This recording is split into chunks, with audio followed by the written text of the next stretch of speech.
அனைவருக்கும் வணக்கம்.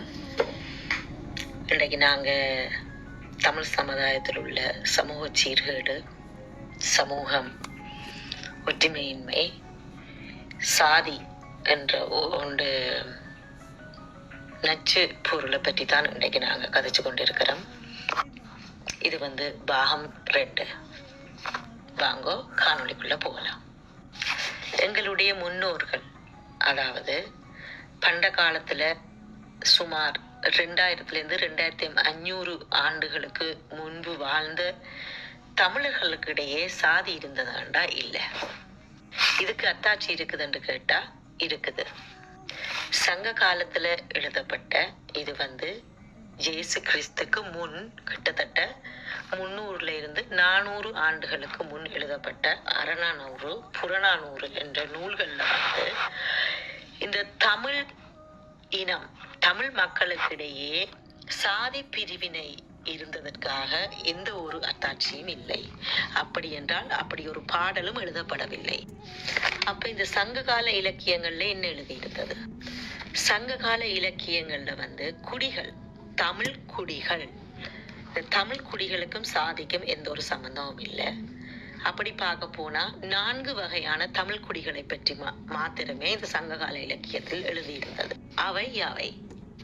துடியன், பாணன், பறையன், கடம்பன் என்ற 4 வகையாக அழைக்கப்படும் தமிழர்களை பற்றி மாத்திரமே சங்ககால இலக்கியத்தில் எழுதியிருந்தது. சாதி என்ற சொல்லும் இல்லாட்டிக்கு அப்படிப்பட்ட ஒரு கருத்துருவாக்கமும் எந்த ஒரு சங்ககால நூல்களிலுமே காணப்படவில்லை. அப்படி பார்த்தா இந்த சாதி எப்படி தமிழர்களுக்கிடையே தோன்றியது, உருவானது, நிலை தோங்கியது? வரலாறு என்ன சொல்லுதுண்டா, சங்கம் மருவிய காலத்தில் கிட்டத்தட்ட இயேசு கிறிஸ்து பிறந்து 250 ஆண்டுகளுக்கு பின்பு பார்ப்பனர்கள், ஆரியர் பார்ப்பனர், எங்கட இந்திய தமிழ்ல சொல்றேன்டா ஐயர்கள், அவேண்ட வருகைக்கு பிறகுதான் இந்த சாதி என்ற ஒரு தோற்றம் தமிழர்களுக்கிடையே உருவானது. இந்த பார்ப்பனர்களின் வருகைக்கு பிறகு குடிகளாக வாழ்ந்த தமிழ் மக்கள் சாதி வகையாக பிரிக்கப்பட்டனர். எப்படி பிரிக்கப்பட்டார்கள் என்றால், அவர்கள் செய்யும் தொழிலை வைத்து ஒவ்வொரு சாதியாக பிரிக்கப்பட்டார்கள்.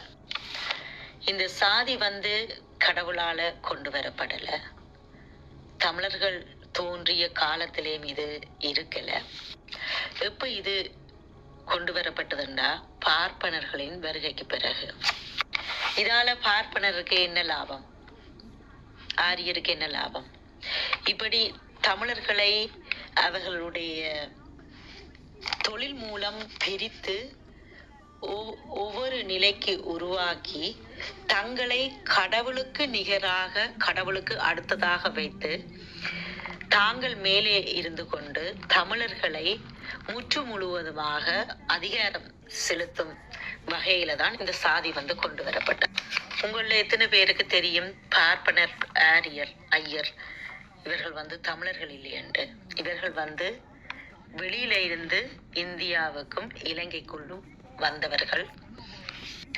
தற்போது என்ன கண்டுபிடிக்கப்பட்டிருக்கிறா, இந்த பார்ப்பனர்கள், ஆரியர்கள், ஐயர்கள் ஈரானியர்கள், ஈரான்ல இருந்து வந்த ஜூதர்கள் என்று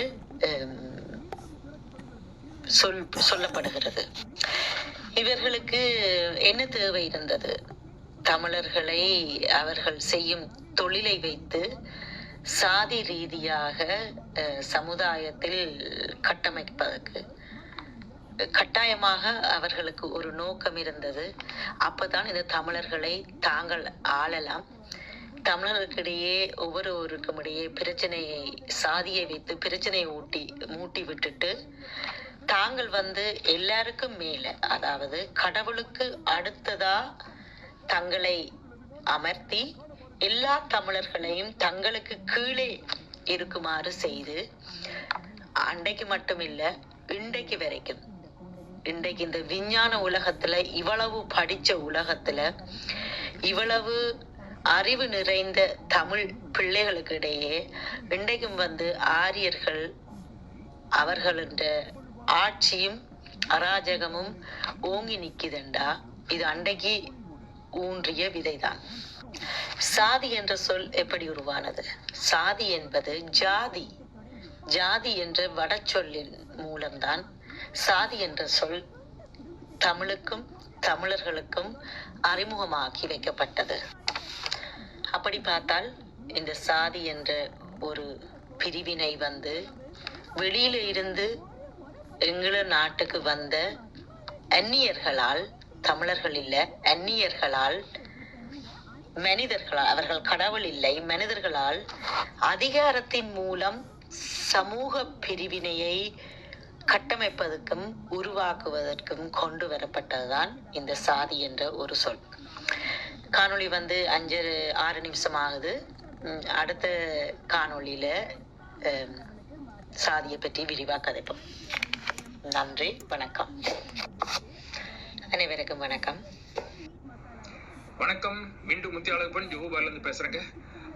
இந்த வாரத்துல ஒரு முக்கியமான ஒரு நிகழ்வு நடந்திருக்கு. ஒரு முக்கியமான டாபிக் ஓடிக்கிட்டு இருக்கு. ஓகே, அதுக்கு முன்ன இந்த காணொலியை பாத்துருங்க. Total untuk masyarakat India saja untuk zaman Datuk Seri Najib 2009 sampai 2018 3.18 bilion ringgit.